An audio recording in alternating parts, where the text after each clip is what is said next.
Hello guys! Welcome back to my vlog again. This is Clay and me. At ngayon, nagbabalik tayo para sa reaction natin sa ating P-pop group na Bini.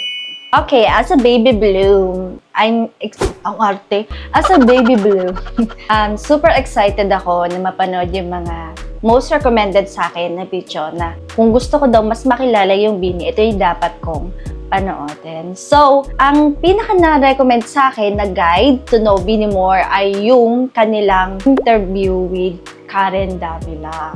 Dito ko daw makikita kung saan nagsimula yung Bini, tsaka yung parang background ng buhay nila.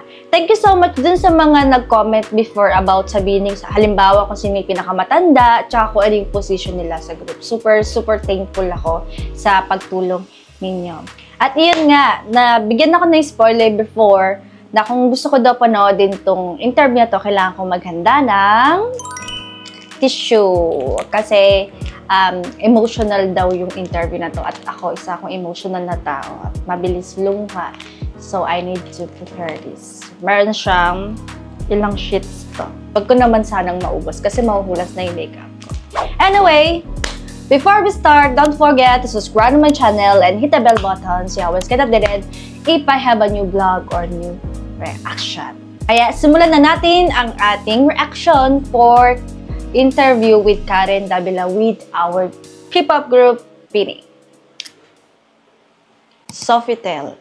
Oh, sa Sofitel nila ginanap. We are in Sofitel and we are spending the day with your favorite girl group, Bini. Eto na sila. Eto na. Eto na. Gaganda, oh. Kumain tayo at magpagtuwan. Kumain talaga.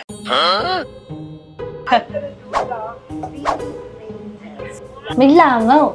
Ay, hindi siya langaw, bubuyog. Kasi kailangan mo na siyang palabasin dahil mag-distract ako. So, yun nga, hindi ko siyang mapaalis. So, okay, dyan na lang siya, yam siya. Road ako. Alright. Mamon. Wow!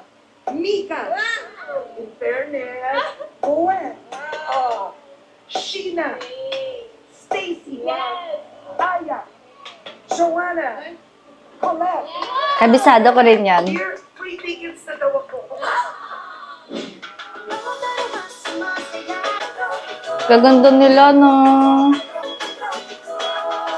Ang tanong ngayon ay bakit sila tinawag na Bini? Saan Okay. ang Bini?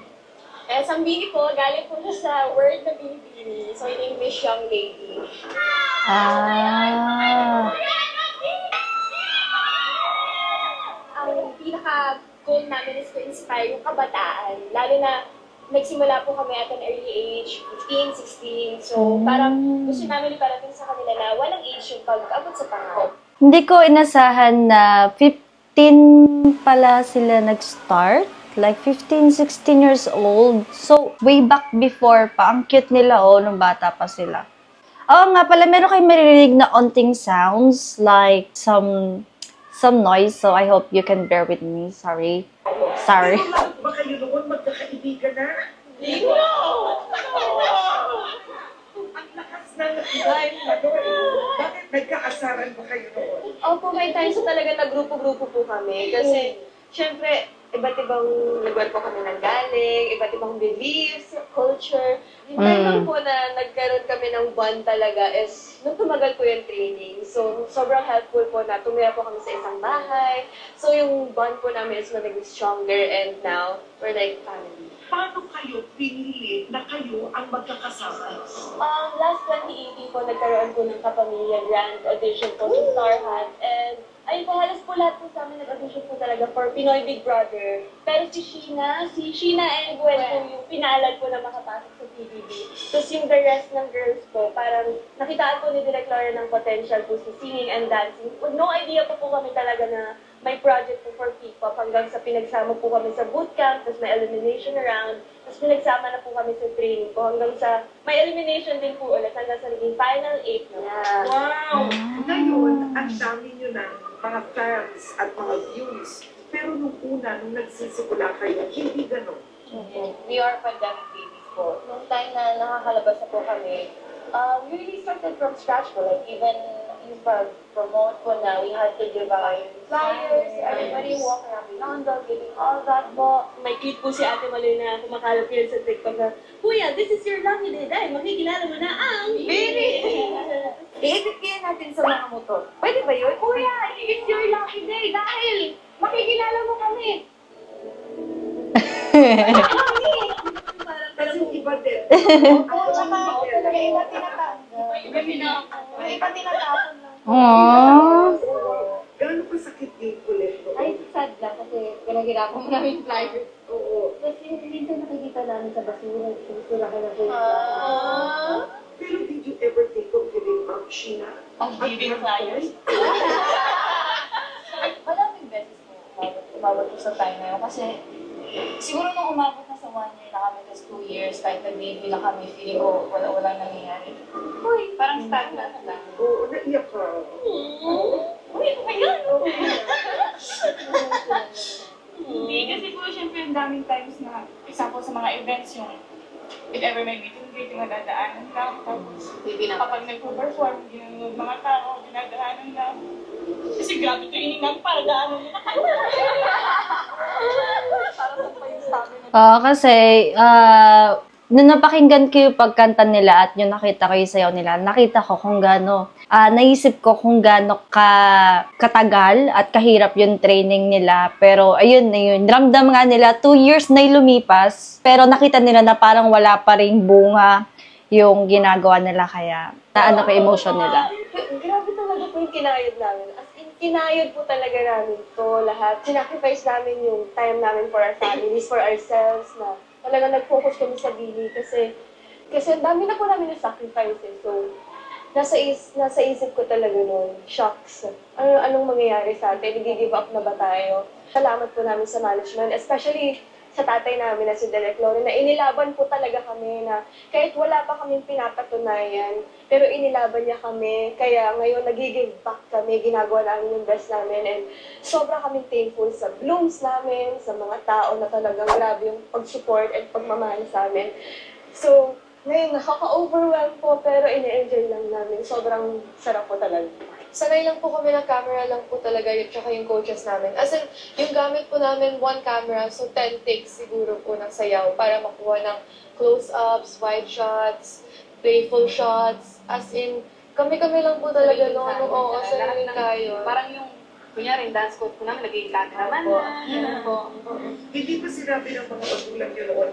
Alam nyo, igilan mo na yan Anong mapapala mo sa girl group? Grabe. My dad always says naman na he always checks up with the academics, if how is school, and also he asks me like, are you still happy? Like, parang hindi ko ma-imagine sarili ko doing something else. Kahit at first it was very hard. Lalo po yung nanay ko, siguro po dahil taga-Bohol po, sumagpisa lang po talaga ako dito. Pag nagkakasakit lang po siguro ako, parang sinabi, lagi ka na nagkakasakit, alas, tigil mo, umuwi ka na lang dito. Kasi may rapper na yun. Oo. Pero parang naisip ko naman, parang sayang naman yung pinaghirapan ko. Titigil lang po ako dahil gumagaling naman po. Pag tapos sa mga ganyang bagay, walang say po yung parents ko. Ako pa rin po yung nasusunod. Yung pagiging reporter ko po, broadcaster ko po nung bata ko, parang ginawa ko lang po siya kasi gusto ko lang din po. Pero naging pangarap ko na lang din bigla. Yung mama ko po, ano lang, yung normal parent na mag-worry lang talaga na gutom ka ba, gano'n.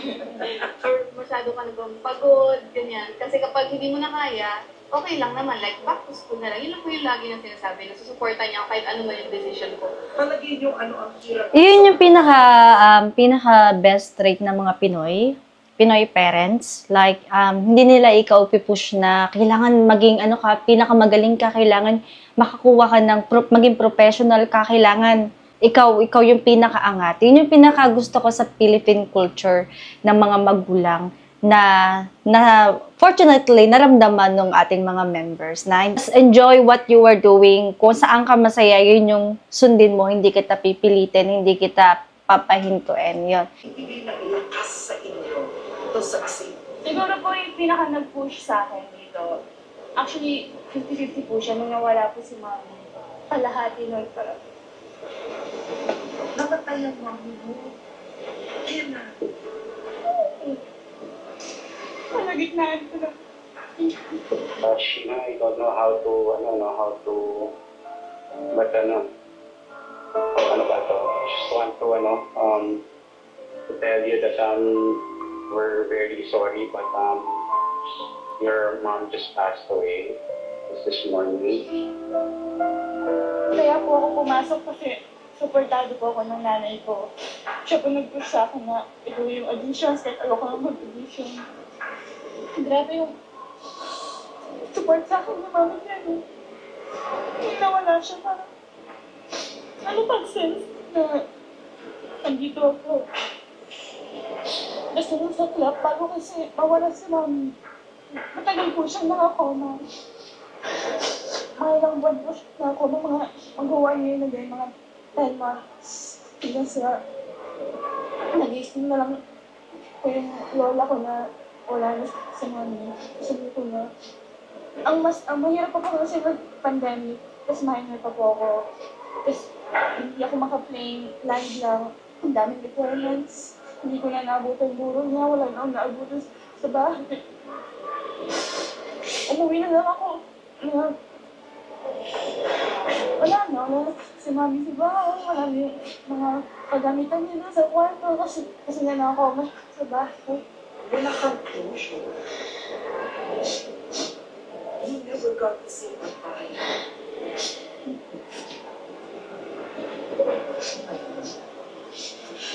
What about your dad? Panganak pa lang po, wala na po siya, may ibang pamilya.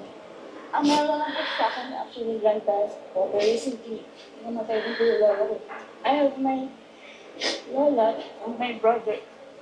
Kaming tatlo na yun. Oh my gosh, I'm so sorry. Ikaw ba ang Opo. Kasi po yung lola ko matanda na rin. So, maasa na sa pension. So, ako tutulog na tayo. mag-iiyak ka tayo? This is the reason why they told me to prepare tissue. Grabe naman pala yung istorya ni Sheena. Ang hirap ng kalagayan niya.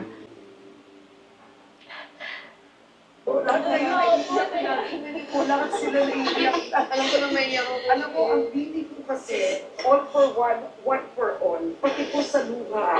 Kapag umiyak po ang isa sa kanila, Synchronize po. namin si Manoy, ikaw naman, ano ang kwento ng luha? Sabay tawa eh. Anong kwento ng luha? Ako po, isa lang po ako normal na mamamayan ng Pilipinas. Pero yun po, yung pangarap ko talaga is mataguyod po talaga yung pamilya ko. Kasi nung umuwi po yung tatay ko, kasi galing po siyang ibang bansa. Pero nung time po talaga ng pandemic, yun po talaga yung time na parang namamroblema po kami, ano pong kakainin namin. Kasi ako po, wala din po akong maipadala sa kanila. Kasi ako din po yung breadwinner.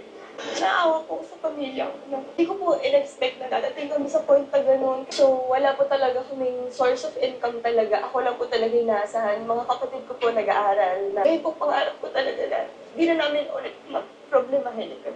Ngayon po, napagtapos ko po ng pag-aaral ng ate ko. So, parang kami po yung nagtutulungan.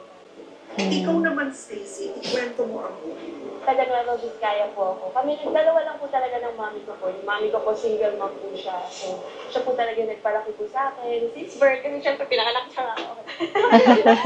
Since birth. Nagpalaki po sa akin and wala po talaga akong hilig na mag-audition nun. First ever audition ko po yung Starhead po ako.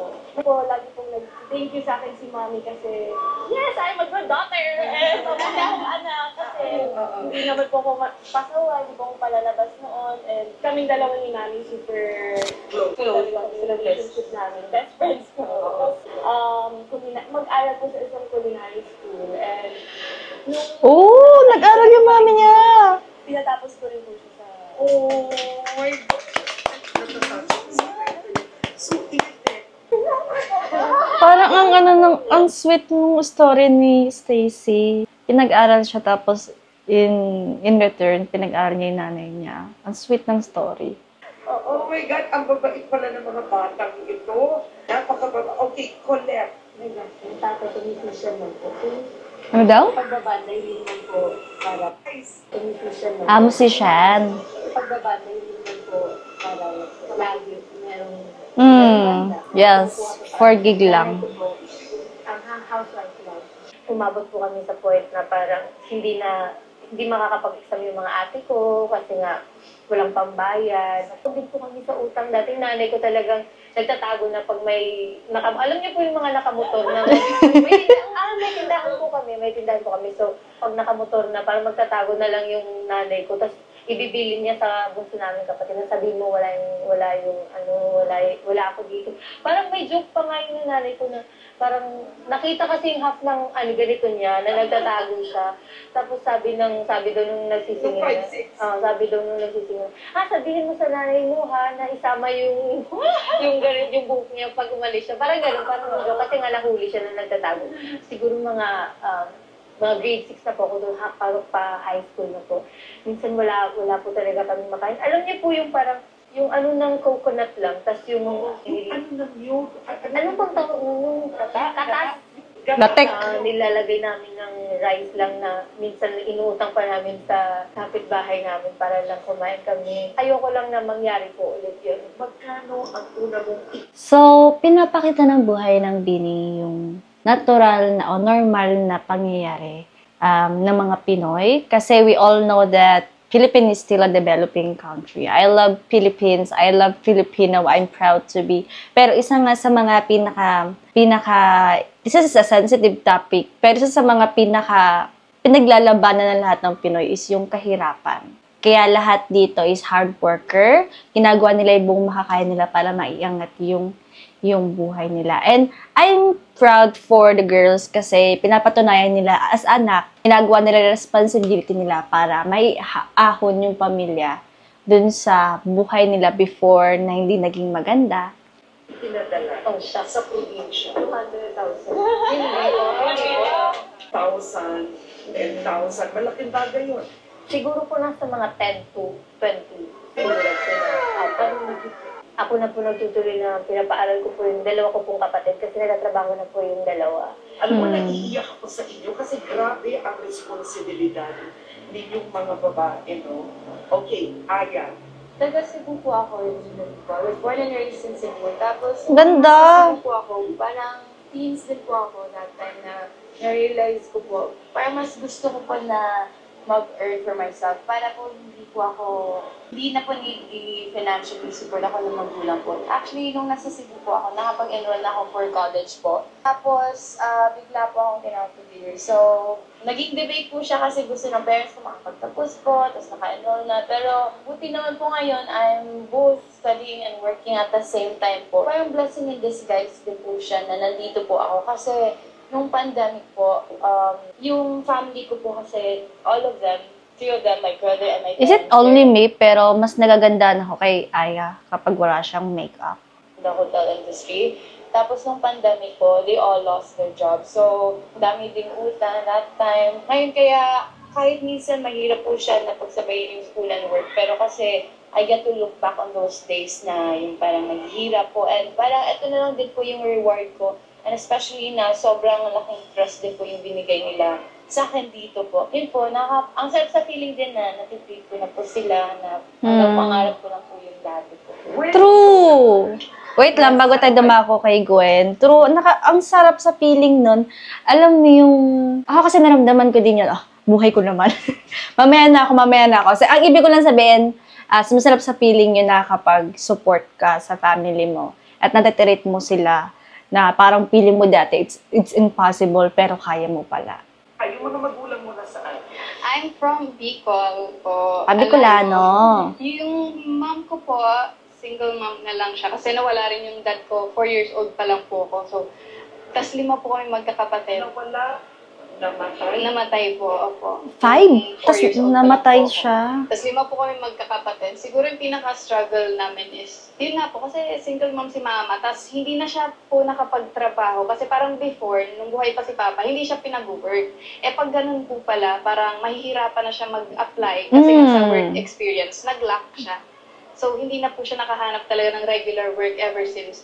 Nakaasap po kami sa pension ng papa ko. Kaso 5 po kami. Nabaon din po talaga kami sa utang. Ako, rumaraket-raket po ako sa mga events, ganyan, kung ano na pinasok ko din. Minsan sa school, nagbebenta ng mga kung ano-ano po, pagkain, ganyan. Ay, ang dami po talaga mga snacks, tas mga grahambos, mga ganyan, kung ano-ano. Opo talaga, opo, kasi ginagawa ko, as much as possible, magsisave talaga ako para kunyari may projects. Hindi na ako hihingi sa mama ko po, gano'n. May kapatid po ako na kailangan na rin talaga mag-stop. Hirap na po talaga si mama. Tapos nakakasad na yung bahay mo. Parang unti-unti mo makikitang nabubulok na. Kasi parang sira na yung bubong, ganyan. Tapos hirap na rin kami sa food din, pang everyday. As in, yung everyday po namin na kinakain, inuutang na lang sa mga stores, ganyan. Mapapanood ba ng pamilya mo ang concert? Ay, opo, punta ba family ko? Mapapanood nila. Pinalipad ko po talaga. Yeah. Ako rin po.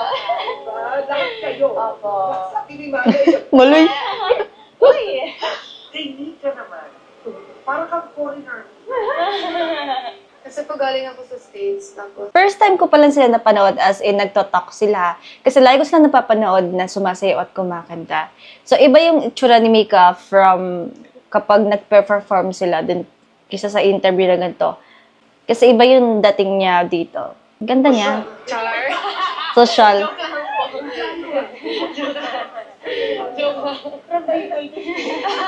pero I was born in Cebu, tapos yun, from then on, palipat-lipat kami ng lugar. So, pag tinatanong po ako From kung saan state po na. galing, hindi ko rin po alam. Yung dad and mom ko, sabi nila that they don't want us to experience what they did, kaya talaga kumayod rin talaga sila, and I'm very blessed. Nagsasend po ko kay Papa ng mga 20K, 30K. Ang buhay mo, kumpara sa mga kasamahan mo, mas medyo stable. Yes po. Anong natutunan mo sa mga kasamahan mo? There are a lot of different lives out there. Not judge anyone. Yung dati ko po, Okay. OFW. So, wait. Ang istorya ni Mika is galing siya sa, well, hindi naman sa super well-off, pero unlike sa mga kasama niya, medyo well-off nga siya. So, hindi ko masyado narinig yung isa eh. Ulitin ko. Papa ng not judge anyone. Not to judge anyone. Okay, okay. Katulad po ni Stacy, yung daddy ko po OFW before pandemic po. Si mami po housewife. Ang kasama ko lang talaga palagi sa bahay, lolo't lola, kasi 5 lang po kami. So wala si daddy, wala si mami, lolo't lola lang talaga. Yung feeling ko pinaka-down talaga ako sa buhay ko na point na sinasaktan yung sarili ko. Yung namatay po si lolo kasi parang wala akong magawa kasi hindi ako makauwi po kasi nga nandito po ako sa Bini House, pandemic noon, about Sinasaktan niya yung sarili niya before? kami lumabas. Nagkaroon siya ng Pag naisip depression? ko na tinatanong niya kasi ako palagi, okay lang ko kayo mapapanood ng live kasi never niya po kami napanood ng live. Ayun, feeling ko ginaid niya din talaga ako, ginaid niya kami kasi nung time na nawala siya, parang doon naman lumuwag. Nasayang lang, hindi niya po naabutan. Pero, ayun, masaya naman po ako, close po ako sa family ko, kahit mga tito, tita ko, mga pinsan ko. Hindi ko na-feel na only child ako kasi bukod sa mga pinsan ko, meron pa akong 7 ano. So, minsan pag na-feel ko lang na nahihirapan ako, titignan niyo lang silang 7 para mas mahirap yung pinagdaanan nila sa akin. Una, nag-away-away pa kayo. Lagi. So, sino ang peacemaker? Ay, may mga neutral. Aya. Iba-iba. Oh, sino? Siguro pinakabalan. Sino? Bebe. Sino ang ate ng grupo? Ay, yung oldest po namin si The ate, Aya. yes. So, siya ang pinapakinggan. Ikaw.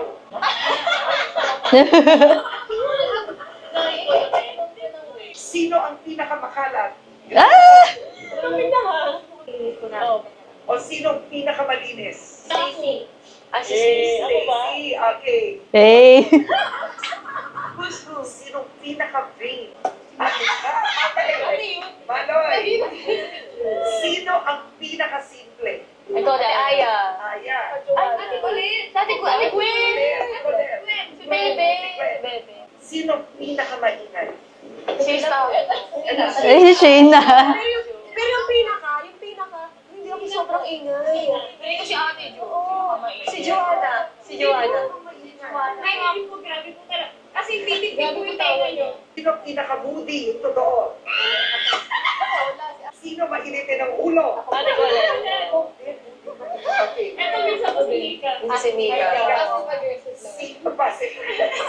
Sino ang pinaka-pasensyosa? Mahaba pa sa Patient, mga Si Ate Jo!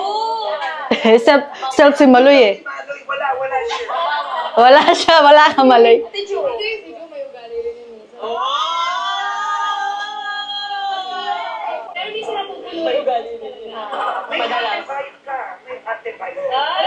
Second ko naman sa... Ayun no, may kasama nga akong bloom dito. Saan na? Saan na yung insekto? Ano din siya. Sino ang boy crazy? Ito pa yun! Marami siyang crush. Nagugulat ako siya. Maraming nagugulat din po. Raise your hand. Sino ang nagka-boyfriend na? Hala! Hindi boyfriend eh. Pero parang something like that. MU. Si Mika wala? Okay. Feeling naman. Sino ang hindi pa nagkaka-boyfriend? Mika, Stacy, and Colette. Wow, ang ano Wait. Nung nagtaas si Mika, sabi ni Joanna, may something. Okay. Bawal ba magka-boyfriend? Wow. Bawal. So meron silang no dating policy. Okay, yun yung sabi ng company. Kasi may mga, dahil open na ngayon, yung ibang mga group, open na sila for dating. So, walang dating policy. So, sabi ni, siguro dahil kasagsagan nga ng kasikatan nila, meron silang dating policy. Huwag nyo na lang ipaalam. Itago nyo lang. Just keep it. Just baka magalit sa akin dito yung mga blooms lalo na yung mga boys. Sorry po. I'm sorry. Muna. Success muna. Kaya naman po ba sabay? Joanna, grabe. Concentration. Yeah. Pero pinag-record po kami ni Direct naman po. There's one time na, pero overtime nililip ko. Pero, yun nga po, yung worry kasi nila, nagda-distract. Love pa rin sila makafocus po. Parang daw po, pag nag-away po kami ng pag-away yung Ng boyfriend. Totoo yun. Tapos sabi ko, True. Kapag nakapokus ka kay career, sobrang hirap kapag in relationship ka. Kasi, parang iyak. Hindi ako iyak. Kasi kapag may nangyaring problem, na nagka-away kayo, hindi ka makapag-concentrate sa work mo. So, yeah, kaya yung dahilan nila, okay, I get it. Kala mo, sino kala mo, love guru kung makapagbigay ng suggestion. Pero kasi sa schedule po ng video, hindi mo naman ko talagang time. Crush lang daw. Sabi ni Sheila. Family. Ano na yan?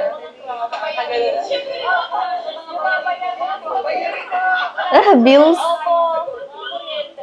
Mga Shopee Pay, ganon. Opo, kasi ano po alipin kami ng mahal na bayarin. Alipin. Sino ang pinakamatipid sa inyo? Ako, matipid. Oh, Hindi. Ako? Hindi. Wala po. Wala ka pa dalawa. Wala. Lagi ka nag-ano. Ayan, nag-away na. Wala po. Wala po. Hindi. Sino ang pinakamagastos? Si Sheila. Lagi pong may parcel. Hindi ka. To be Sana ako, furniture, kasi nag-invest na ako. Ayun na insekto. He is our special guest. I don't know if he or she, it na lang. Siya pong ating special guest para sa ating vlog na to. Halo. Hindi rin mix. Okay. Sino ang pinakatahimik sa bahay? Siguro. Nasa ano lang po siya, nasa bahay. Sa Sino ang pinakamasipag sa rehearsal? Lahat. Oo, kita mo naman yung talent nila lahat. Sino ang pinakamalakas kumain? Lahat. Sige, kasi ano ito mo tingin. Yo. Gawa kayo ng pelikula or teleserye. Sino ang who's the guy? Sir Jelko. Okay. Understandable. Oh, Stacey. Nag-iisip na iba. Panay po talaga ako. Dolly Pangilinan. Ayan. Sheena. Ang Sir Pong Navarro po. Kung Navarro. Opo.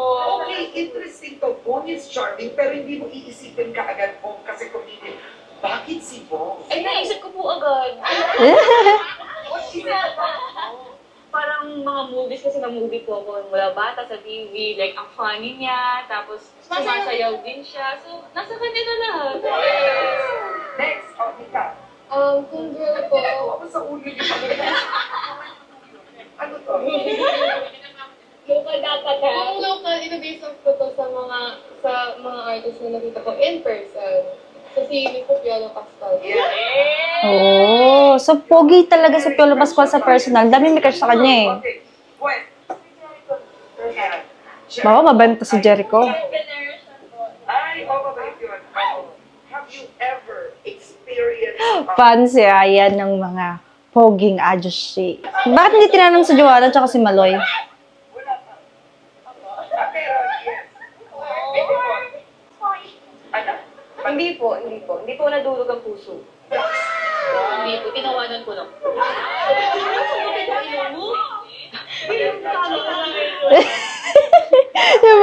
Yung Joanna nagsusundot ng ilong.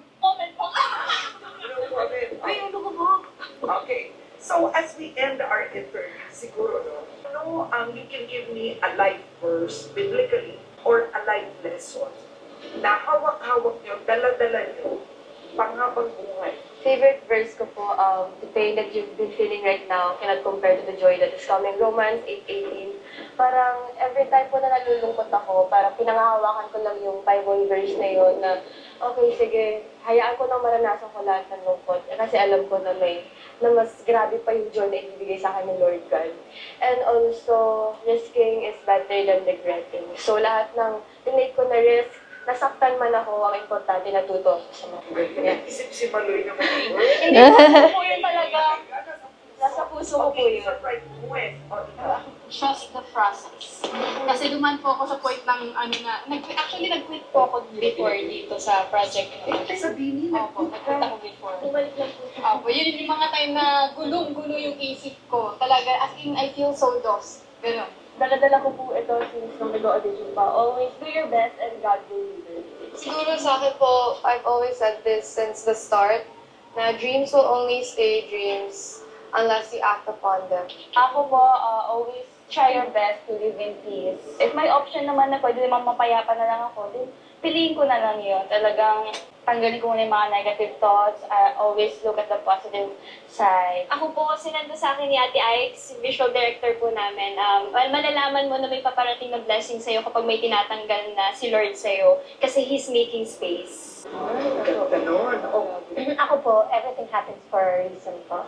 And a lesson. Yun lagi kung may mangyayari mang hindi maganda or maganda, lahat yun plan ni Lord. Ako po, super simple but it has been effective ever since. Let go and let God. Ito po yung sinasabi ng dad ko in all the times na may challenges po. Ito po yung sinasabi niya and ako din po and effective po siya talaga. So this is Coco's. It's a restaurant right in front of the pool in Sofitel. So let's check it out. Ang ganda ng vibe, guys. Very resort vibe. Check Of that course, out. Favorite that is ko. Sofitel. And we are gonna Sofitel eat is now. a... Kumain na tayo. Oh, gugumasya that looks so yummy. Yan na inaabangan ng mga sabi nila malakas daw silang kumain. Sold out. So bago to concert nila. Hindi ko pa ako nakapunta sa concert kasi hindi ko pa sila kilala nun. Pero siguro, if ever na they have another concert, I will go and try to watch them perform live. Sold out, and we're very grateful, and sana sa next concerts namin, Parang nagkatinginan sila parang Kita-kita po tayo may spoiler sa eh. Theater. Sinabi ni Mix, June 28 to 30 po. Wow. 3 days June tayo 28. magsama-sama. Nagpe-prep na kami ngayon, kaya medyo masakit yung katawan natin. We promise na magiging worth it talaga yung experience natin lahat. And syempre sa lahat ng mga hindi nakasecure ng tickets, don't worry kasi madaming beses pa tayo magsama. Pang 9 member ng Bini.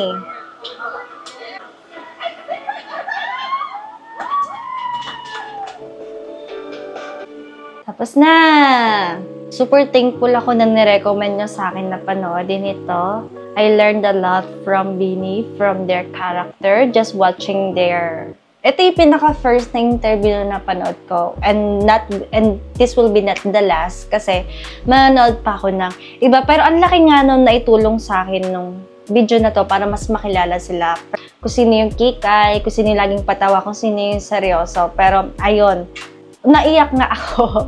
Lalo na sa part ni Sheena and then ni Maloy. Pero thankful naman ako hindi ko siya naubos. Muntik lang ako talagang sobrang maging emotional. Ang laki ng sakripisyo tsaka ng mga ginawa nila para mabuo ang grupo at para magtuloy-tuloy sila sa kanilang career. Sana I hope they can be more successful with the path that they choose. Thank you so much, guys. And if you have any recommendation, I already had so many recommendations before thanks to you.